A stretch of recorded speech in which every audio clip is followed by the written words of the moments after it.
kembali lagi bersama kami dan saya masih bersama dengan Gubernur DKI Jakarta, Haji Jarod Saiful Hidayat. Nah tadi kan dikatakan perasaan memang ini adalah kerjasama tadi Pak Jokowi dengan Pak Basuki, kemudian Pak Basuki dengan Bapak, yang kemudian dilanjutkan, tapi sendirian begitu. Tadi terpotong nih, yang kedua poinnya apa Pak? Yang kedua, saya memberikan apresiasi ya, terus terang kepada Pak Basuki ya, yang dengan jiwa besarnya, demi kepentingan yang lebih besar, untuk lebih mempercepat ya penyelesaian tugas-tugas sampai dengan bulan Oktober, beliau mengundurkan diri.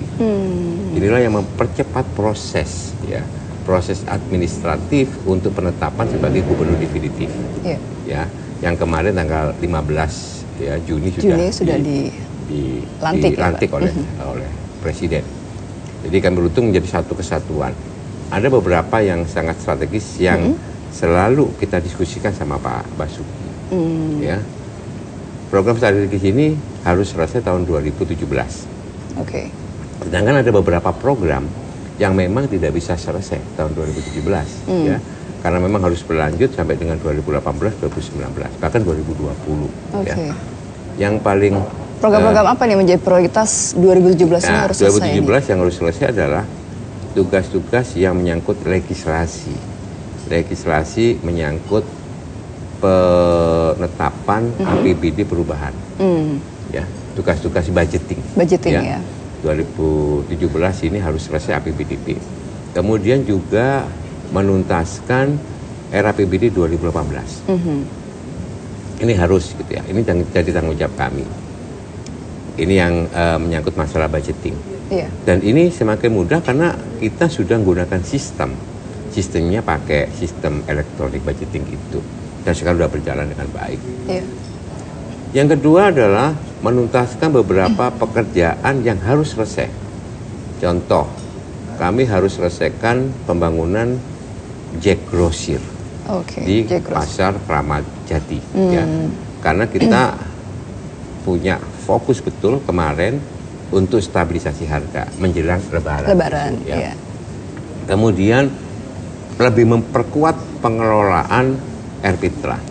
Makanya kita bikin satu pasukan khusus yang kita sebut dengan pasukan Pink, yang nanti akan mengelola Airpitra di bawah kendali kelurahan. Ini selesai. Kemudian beberapa yang harus diselesaikan, misalnya penataan kawasan Kalijodo, termasuk kemarin sudah kita bebaskan, sudah kita tertibkan yang di bawah kolong tol itu ya, itu kita bebaskan dan ini kita akan gunakan sebagai taman dan tempat parkir. Sekaligus ini segera selesai pembangunan masjid yang dulu ada di kawasan Kalijodo dan sekarang dipindah di Taman Kodok, Masjid Al Mubarakah, karena kami sudah janji ini harus selesai. Kemudian juga pembangunan rusunawa. Rusun-rusun harus ada selesai. Berapa tuh rusun yang harus selesai? Ada 10 toweran itu harus selesai. Ya mungkin sampai dengan 2017 bulan Desember. Akhir ya. Akhir. Kemudian pembangunan 100 Airpitra yang sudah direncanakan, ini sudah selesai. Kemudian tentang penerangan kota, kita sudah targetkan tahun ini terpasang 200.000. Wow, ya, banyak juga ya.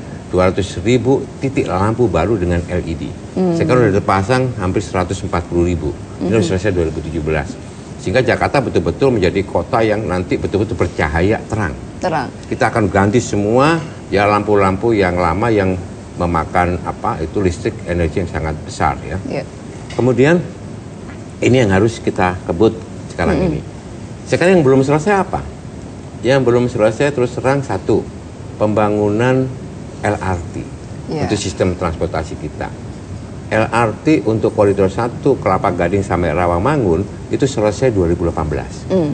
Sekarang sudah sampai 25%. Insya Allah sebelum Asian Games sudah selesai 2018. Ya, 2018. Ya. Kemudian MRT, MRT 2018 selesai, 2019 difungsikan. Ya, untuk transportasi karena ini butuh waktu. Nah, ini yang gede-gede ya.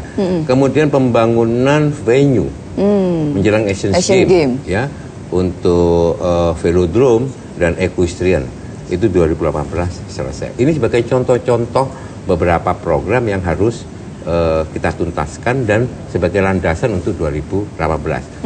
Termasuk juga untuk normalisasi sungai, pembersihan sungai-sungai kita, ya. Kemudian pembersihan menghubungkan saluran-saluran drainase dari kampung jalan ke sungai. Ini juga harus kita tuntaskan. Oke, jadi banyak programnya. Nah, ini kan bisa dikatakan Bapak nih one man show karena nggak ada wakil. Menjadi kendala atau hambatan nggak sih Pak sebenarnya? Kalau one man show tidak benar ya. Memang sekarang tanggung jawab saya semakin berat karena tidak bisa berbagi sama Pak Basuki untuk tugas-tugas itu. Tetapi ingat bahwa kami didukung oleh struktur birokrasi yang cukup kuat. Ya, sistem sudah cukup kuat. Sehingga lebih memudahkan kita untuk mengeksekusi. Ya. Dan kita sudah punya standar yang tinggi kepada seluruh pejabat di pemerintahan. Kita sudah terapkan yang disebut dengan Key Performance Indicator untuk melihat bagaimana kinerja dari masing-masing staf kita. Kemudian itu dikaitkan dengan tunjangan kerja daerah. Ya, TKD ya. Ya, sehingga sistem yang sudah bagus dan didukung oleh staf pemerintah yang solid itu sangat membantu kita. Jakarta tidak bisa dikerjakan atau dibangun dengan menggunakan pola kepemimpinan one man show, tidak bisa. Nggak bisa ya. Zaman Pak Ahok juga kita sistem yang jalan, ya, sama seperti kami.